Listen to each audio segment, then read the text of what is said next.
Alright, how's it going everybody? Welcome back to another video where we're going to be taking a look at the Google Pixel 5a, as it just recently, at least mine's just recently got LineageOS 23, and I'll be honest with you guys, I haven't kept up to see if there was a software update. The 5a has kind of been sitting for a little while, so we'll go ahead and go with the we'll boot it on so you guys can see what's kind of going on with it. So we got the update last night, played around with it for just a little bit, and then yeah, charged it up, put it on the side, and waited to make this video for you guys. So while it's booting up, if you guys like this type of videos, showing you guys to keep new life in your Pixel, that's probably why you should subscribe to the channel, because I'll continue doing more custom ROMs on Pixels on this channel. But aside from that, yeah, give it a thumbs up too, so then that way other people can find this video. Now, the Pixel 5a is a really good phone. It's kind of the reason why that, I really want to just kind of like keep it up to date as best as possible, keep life in it, because it's still solid. I mean, battery life on this thing has been good on Android 15. And yeah, so now with the latest update, it reaches Android 16, and so I just kind of want to show you guys around. For the most part, it's doing okay. I mean, you can kind of see there was a little bit of jitter, and that's just because it initially just booted on after being powered off for a little bit of time. So yeah, I do have the Dino Chrome wallpaper.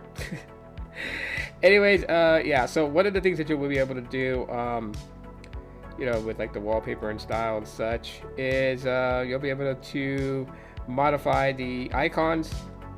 So you'll modify the shapes, and then you could do themed icons or not. So obviously, that's there. Of course, you can update the color palette for Material U UI. The lock screen, that to me is just the one thing that I'm not understanding why it doesn't have the rest of the different clock fonts. But nonetheless, I mean, you still have you can adjust the size and the color of the clock and everything. So it is what it is on that. As far as effects, as you guys can see, no effects is there. So this doesn't have the latest Material U expressive.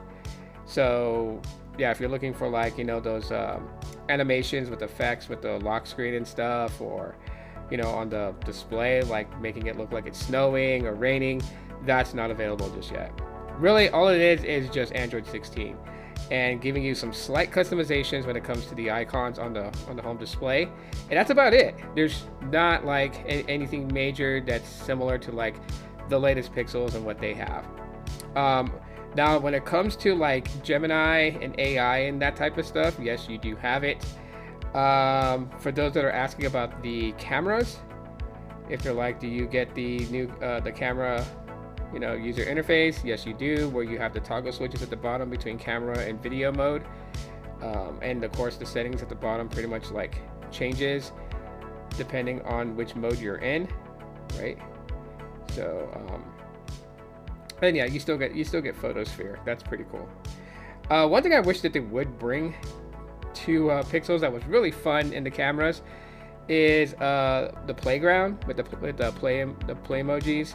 That was pretty cool. I don't know why they got rid of that. They should have kept that in as something fun with Google Pixels. I mean, I had a lot of fun just kind of playing around with my kids and making them think that Iron Man had flown in and stood behind them for the photo, and then flew away before they could turn around.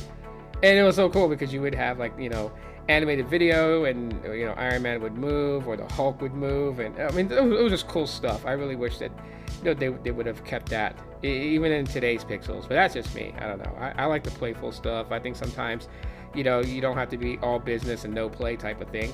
So that's just me. Biometric still works, so fingerprint sensor unlocks the device.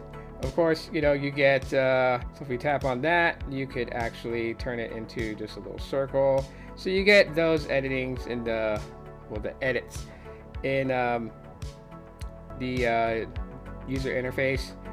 So you can do that, make the mobile hotspot things, well, not a hotspot, but like the Wi-Fi and the mobile data smaller, and you know, just kind of go with something like that. I think that's like pretty cool. As far as battery performance, for those that want to know, it's still got really good battery. It's probably one of the things that's very surprising about the Pixel 5a is with these custom ROMs, and the battery is just insanely good. And of course, you know, you got like the reverse charging, I believe. And it has that old school style camera setup, right? With, you know, square module, you know, the regular wide angle main sensor and then the ultra wide sensor. So you have that. Yeah, it just super cool. Keeping life in your Pixel 5a if you're someone that really liked the phone that you just didn't want to upgrade. The only downside is that you cannot change the fact that the modem connects to NSA, and most carriers have pushed for standalone 5G already.